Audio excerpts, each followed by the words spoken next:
Selamat siang dan Assalamualaikum warahmatullahi wabarakatuh.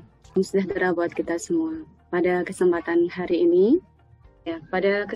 siang hari ini, saya akan berbagi pengalaman yang sudah kami lakukan selama masa pandemi kemarin. Pembelajaran yang sudah kami lakukan, yang biasa kita kenal sebagai belajar dari rumah, yang sudah kita praktekkan selama sekitar 2 bulan kemarin sejak April 2020. Nah, Bapak Ibu semua sudah tahu ya bahwa masa pandemi COVID-19 ini membuat kita mau tidak mau harus melakukan pembelajaran jarak jauh.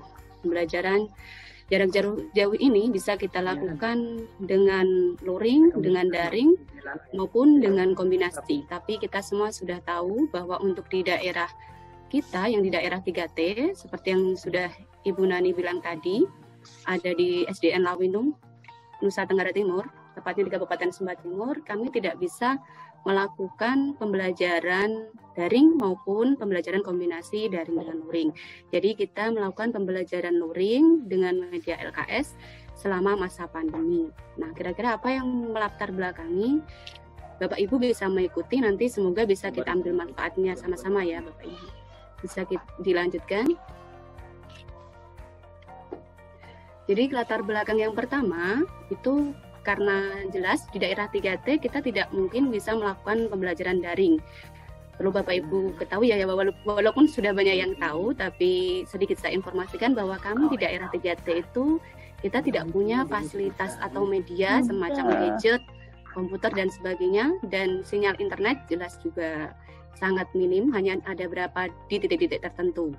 Kemudian kita tahu kondisi geografis di daerah 3T itu sangat berbeda dengan daerah perkotaan. Jadi kalau saya misalkan murid saya ada 27, dalam waktu 1 hari saya mungkin hanya bisa berkunjung ke 1-2 siswa karena jaraknya terlalu jauh, apalagi dan tidak bisa diakses alat transportasi, jadi perlu jalan kaki. Jadi kalau misalkan saya harus berkunjung ke 27 siswa dalam 1 hari, itu sangat tidak mungkin. 1 minggu pun tidak mungkin.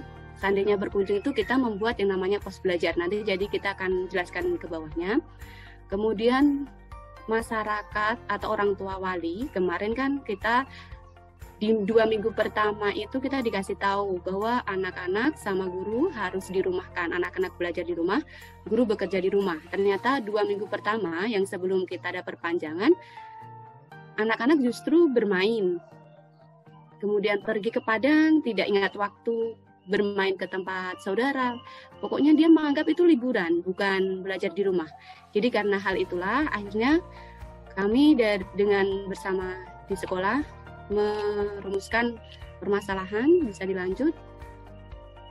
Yang pertama, bagaimana pembelajaran luring ini dengan media LKS bisa diterapkan di daerah 3T sebagai salah satu alternatif metode pembelajaran jarak jauh pada masa pandemi.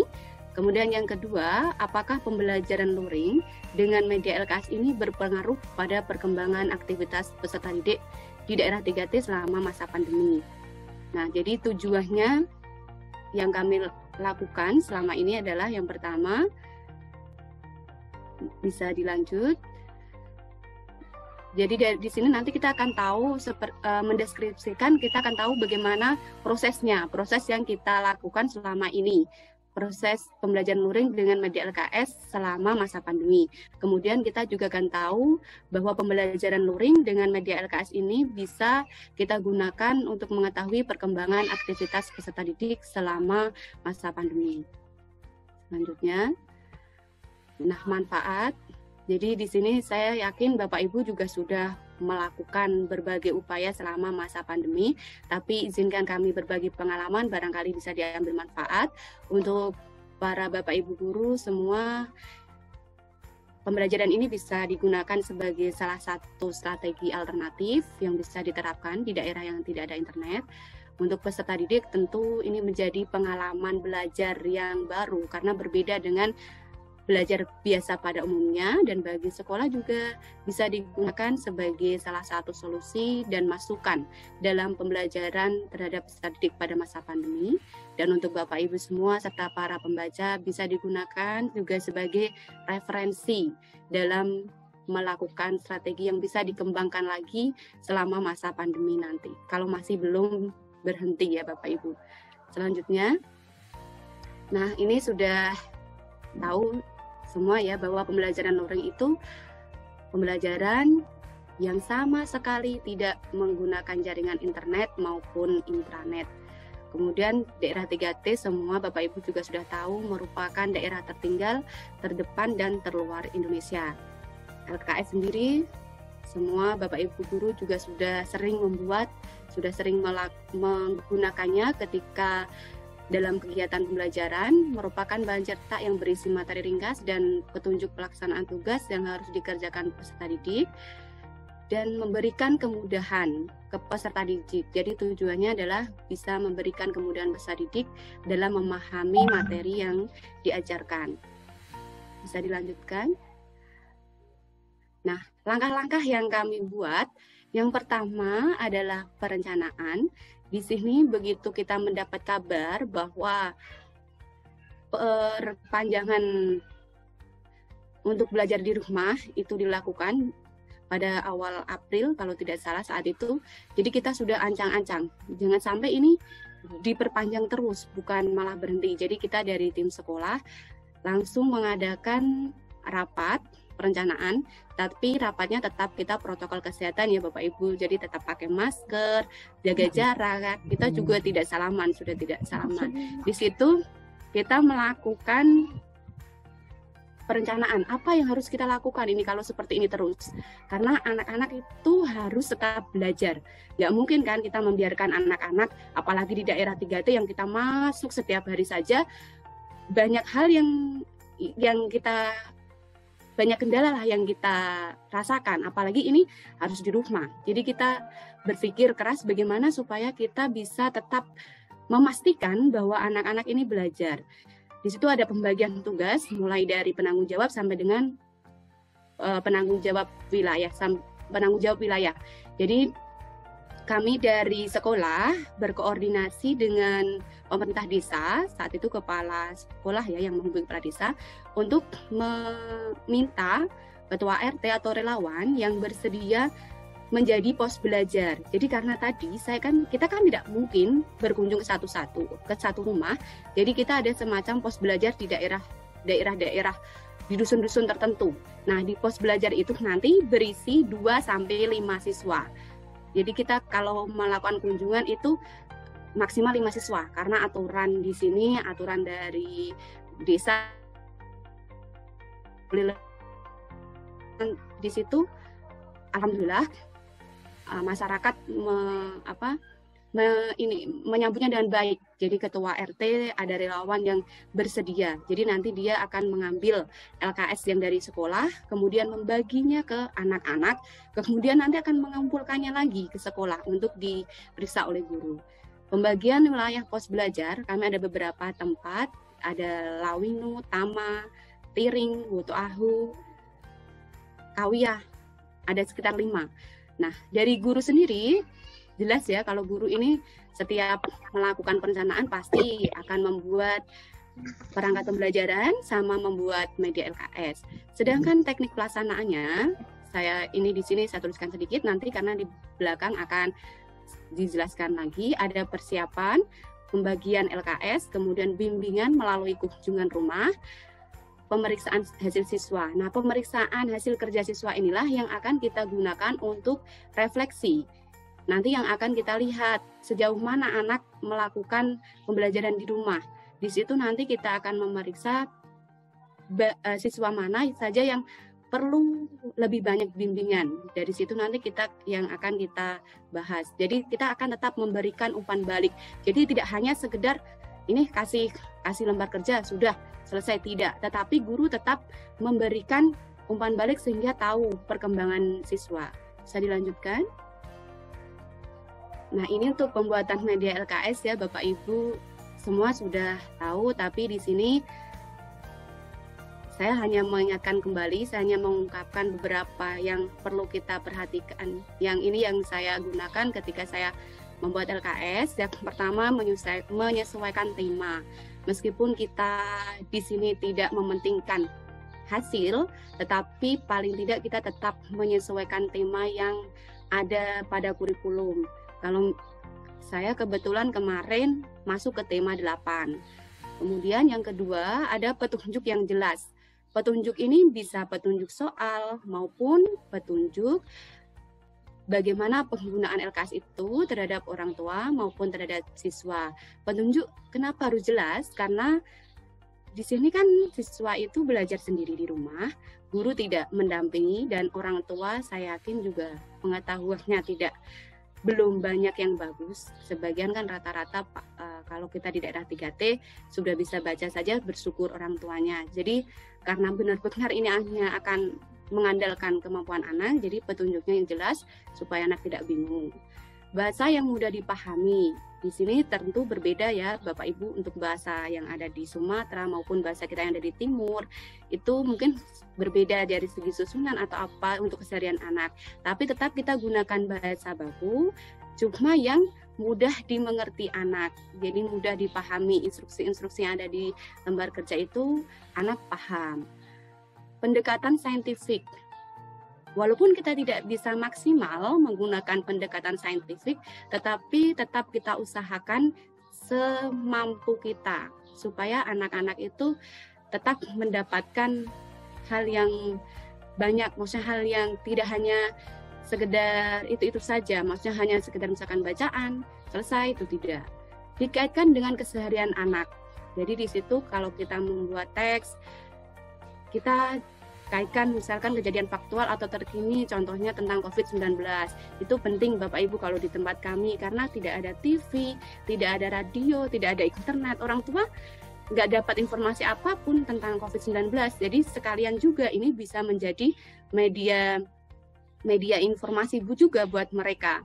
Bagaimana pencegahannya, kenapa bisa ada COVID itu, jadi mereka bisa dapat sedikit informasi. Karena kalau hanya mengandalkan dari desa atau dari puskesmas yang berkeliling-keliling pakai toa, dan itu pun nggak sampai ke dalam, mungkin hanya di titik-titik tertentu, mereka akan minim informasi. Kemudian juga sesuaikan dengan kegiatan anak. Jadi kegiatan anak-anak sehari-hari sebelum masa pandemi atau apa. Jadi kalau membuat teks itu anak jadi, oh ternyata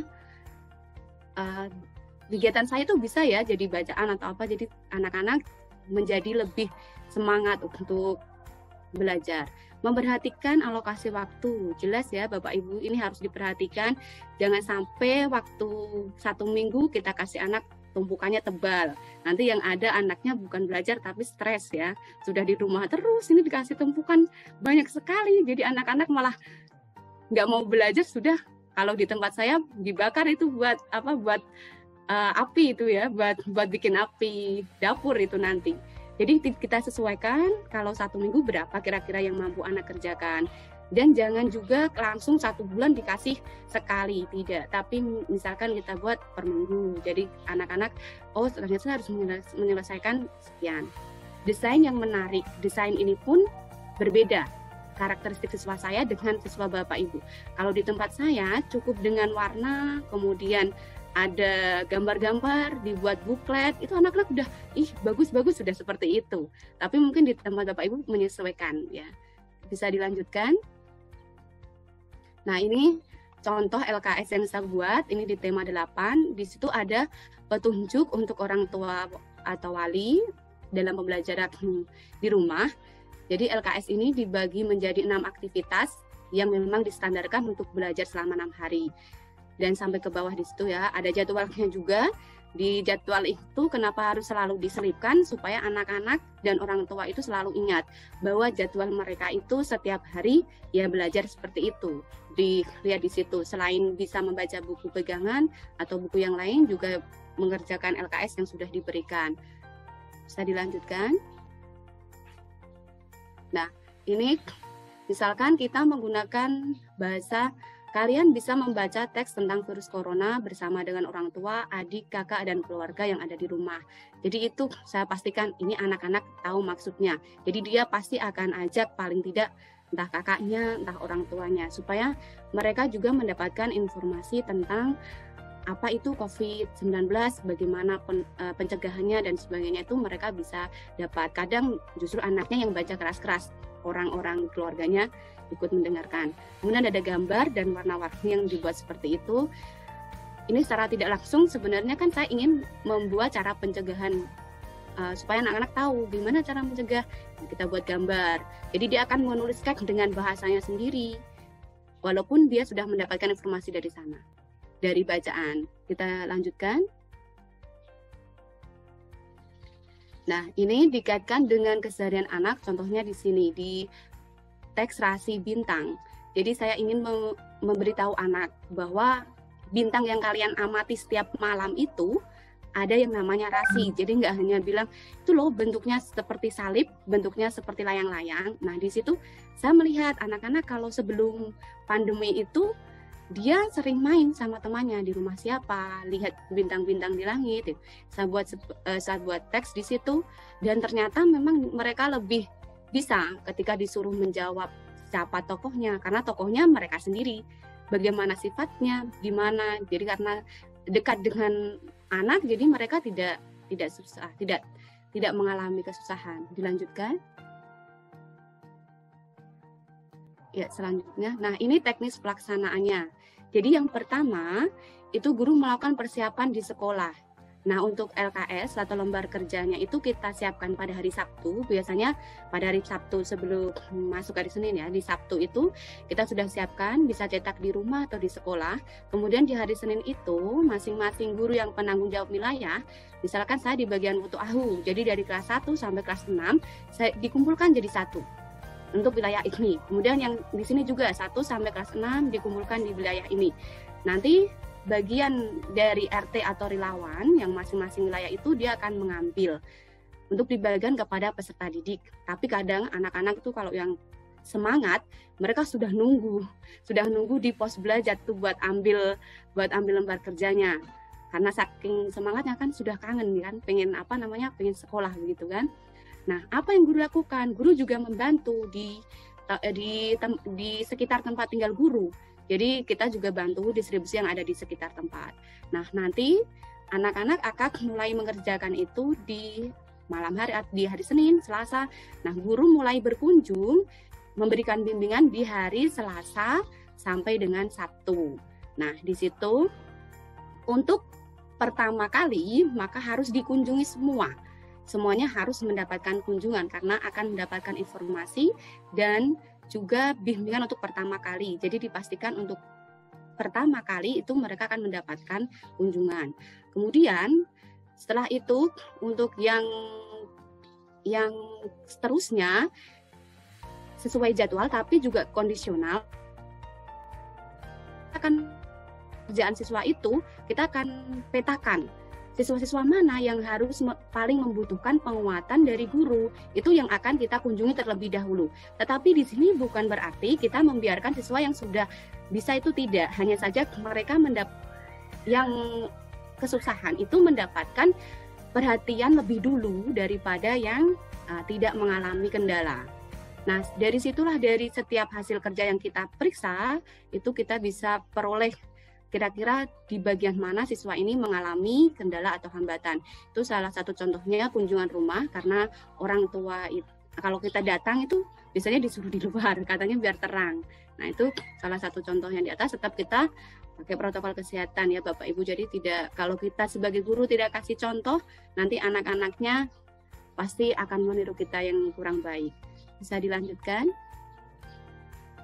Nah, ini contoh pengamatannya. Jadi pada Tikma 8 di minggu pertama itu kan saya buat ada 6 kegiatan. Nah, di kegiatan 1 itu ada mari berkreasi. Di situ membuat poster, perintahnya adalah membuat poster tentang bagaimana mencegah COVID-19. Tetapi ada beberapa anak yang masih mengosongkan, tidak menggambar, tidak membuat poster seperti Adi Papa sama Alfon. Nah, di situ saya kasih tanda. Kemudian di bagian 5 di Yuk Kita Coba itu materi SBDP ya. Di bagian SBDP kebetulan kan karena bulan April saya minta anak instruksinya di situ menyanyikan lagu Ibu Kita Kartini, kemudian menyalin not balok dan not angka. Nah, ternyata anak-anak belum menuliskan not baloknya maupun not angkanya. Mungkin kita saat itu belum tahu kenapa ya kok tidak mau menyalin. Setelah kita melakukan kunjungan baru terjawab. Nah, itu di situ di keterangannya itulah kan yang menjadi catatan kita kalau kita berkunjung ke rumah Adi maupun Alfon. Selanjutnya, nah ini contoh hasil pekerjaan peserta didik ya Bapak Ibu, itu posternya. Setelah kita kasih motivasi, nggak apa-apa Ibu, itu nggak lihat bagus atau jeleknya gambar kamu, tapi Ibu mau tahu bagaimana kamu menyampaikan ke orang, begini loh cara kamu mencegah COVID-19 itu supaya tidak menyebar begitu. Jadi kita tekankan. Akhirnya anak-anak mau menggambarkan. Seperti yang di situ tuh ada siswa yang menuliskannya, dia tulis namanya tidak bisa gambar. Nah, seperti itu juga kita harus memberikan motivasi lagi ketika kita kunjungan rumah. Jadi harus menjadi catatan khusus yang harus kita persiapkan ketika kita ketemu peserta didik kunjungan rumah. Jadi kita tidak hanya memberikan ini loh sudah LKS tidak, tetapi kita benar-benar memastikan bahwa anak itu belajar dan mengetahui apa yang sedang mereka pelajari. Selanjutnya, nah ini untuk hasil pengamatan sikap. Kebetulan saya hanya ambil 2 sikap saja, yaitu tanggung jawab dan disiplin, dan ini pun saya tidak ambil indikator yang banyak, saya hanya ambil indikator 1 saja, karena memang kita lihat situasi dan kondisi. Untuk yang disiplin, saya cukup dikasih nilai 1 kalau dia kumpulkan sesuai dengan tepat waktu, dan saya kasih nilai 0 jika memang mereka tidak tepat waktu. Kemudian untuk yang tanggung jawab, jika mereka benar-benar kerjakan semua lembar kerjanya dan ditulis tangannya sendiri, saya kasih nilai 1. Tapi kalau masih ada yang mereka kosongkan atau bahkan ada beberapa yang awal-awal itu ditulis tangan orang lain, nanti itu kita kasih nilai 0. Selanjutnya, nah ini hasil perkembangan aktivitasnya ya Bapak Ibu. Di situ bisa kita lihat pada minggu pertama yang warna biru itu bukan tulisan anak. Jadi ternyata entah itu kakaknya, entah itu saudaranya ya, karena kelas 6 ya Bapak Ibu, jadi sudah ada ide-ide jahil ya. Di halaman pertama itu dia tulis tulisan tangannya sendiri di halaman awal-awal, kegiatan awal. Di bagian tengah ternyata tulisan orang lain, entah itu kakaknya, entah itu saudaranya. Jadi mereka mengira, alah paling ini ibu guru hanya suruh kasih tugas, kasih kumpul, udah selesai begitu. Padahal mereka tidak tahu bahwa sebenarnya tujuan kita itu bukan itu. Tujuan kita adalah memastikan mereka belajar.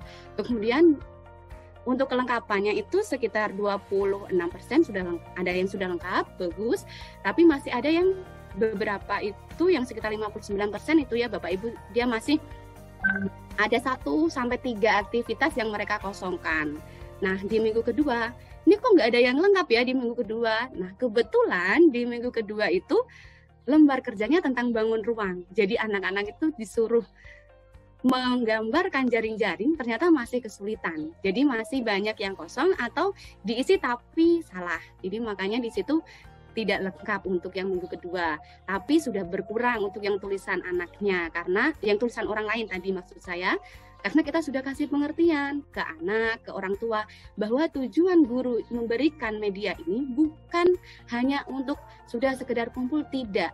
Tetapi kita ini memastikan bahwa anak-anak belajar. Setiap kita ketemu orang tua, masyarakat, kita memberikan penjelasan bahwa yang kita inginkan tuh anak-anak tetap belajar. Kalau Bapak Ibu pengen anak-anaknya tetap pinter, maka tolong hanya didampingi, jangan dituliskan untuk pekerjaannya anak. Nah, jadi di minggu kedua itu sudah berkurang, tetapi itu beda orang ya Bapak Ibu. Jadi bukan orang pertama, karena kita beda wilayah. Jadi kan yang wilayah sana tadi minggu pertama dia masih jujur ya, di minggu kedua mungkin sudah mau mengelabui gurunya. Tapi gurunya kan tetap diperiksa satu-satu. Nah, di situ semakin kelengkapannya semakin bagus, karena di minggu keempat itu kan tema menjelajah luar angkasa itu kan menarik. Jadi anak-anak mungkin lebih tertarik ketika belajar. Di minggu kelima jelas ya sudah lengkap karena memang itu penilaian akhir semester. Bisa dilanjutkan. Nah, untuk penilaian sikap kita lihat di sini yang warna hijau itu yang warna biru itu disiplin ya, yang warna orange ya kalau nggak salah itu tanggung jawab. Nah di situ di minggu ketiga mungkin anak-anak sudah mengalami yang namanya titik jenuh untuk mengumpulkan tepat waktu. Jadi dia memang di minggu ketiga itu, loh ini kok malah berkurang di daerah ini, kok ini belum pas hari Senin saatnya mengumpulkan kan. Jadi dari pos itu kan, dari relawan atau RT itu yang mengumpulkan kan, dia sambil mengambil yang baru. Nah ketika kita cek, loh kok ini ternyata masih belum mengumpulkan. Nah RT-nya bilang, ya Bu, ini yang jauh-jauh belum pada datang ke sekolah. Oh iya, mungkin mereka lagi berada pada titik jenuh. Nah disitulah kita sebagai guru mengingatkan kembali, memberikan motivasi kembali bahwa kalian tetap harus semangat belajar. Kadang saya bilang, sebentar lagi sudah mau lulus. Nah di sikap tanggung jawab juga sama di situ. Kenapa di minggu kedua itu turun? Karena memang di minggu kedua itu materinya adalah bangun ruang, jadi anak-anak agak susah, jadi tidak bisa melengkapi dengan baik. Bisa dilanjutkan? Nah, untuk refleksi seperti yang saya sampaikan tadi di awal, kami melakukan 2 refleksi. Jelas refleksi secara mandiri itu saya melakukan refleksi terhadap diri saya sendiri, melihat dari hasil kerja siswa dan hasil kunjungan. Nanti di situ saya akan membuat atau memperbaiki LKS untuk pertemuan berikutnya. Apa sih yang kurang, bagian mana yang masih belum bisa dimengerti anak. Sama dengan ketika kita mau melakukan kunjungan, kita akan memaksimalkan lagi berdasarkan hasil refleksi yang sudah kita lakukan sebelumnya. Kemudian dengan teman sejawat kita lakukan seminggu sekali, biasanya pada hari Sabtu atau pada hari Senin. Kita akan berdiskusi, ini di kelas 1 masalahnya apa, kelas 6 masalahnya apa, kelas 4 masalahnya apa, cari solusinya bagaimana. Nah nanti guru akan memberikan masalah dan memberikan pemecahannya juga. Kalau memang belum dapat, nanti akan kita cari sama-sama. Selanjutnya, nah, ini salah satu hambatan atau kendala yang kita alami. Yang pertama, peserta didik belum melengkapi LKS dengan alasan belum memahami. Ada ya yang belum memahami itu tadi, yang misalkan untuk membuat poster tidak bisa menggambar, yang membuat poster tadi kurang teliti. Jadi di materi yang bagian menjelajah luar angkasa itu ada centang, ada pernyataan disuruh centang mana yang akibat rotasi, mana yang akibat beberapa siswa tidak teliti, jadi dia kasih lewat itu. Nah itu jadi apa yang harus dilakukan guru? Nah guru kembali memberikan motivasi ketika kita melakukan kunjungan. Ini harus teliti lagi ya, harus bisa gambar, harus tetap digambar.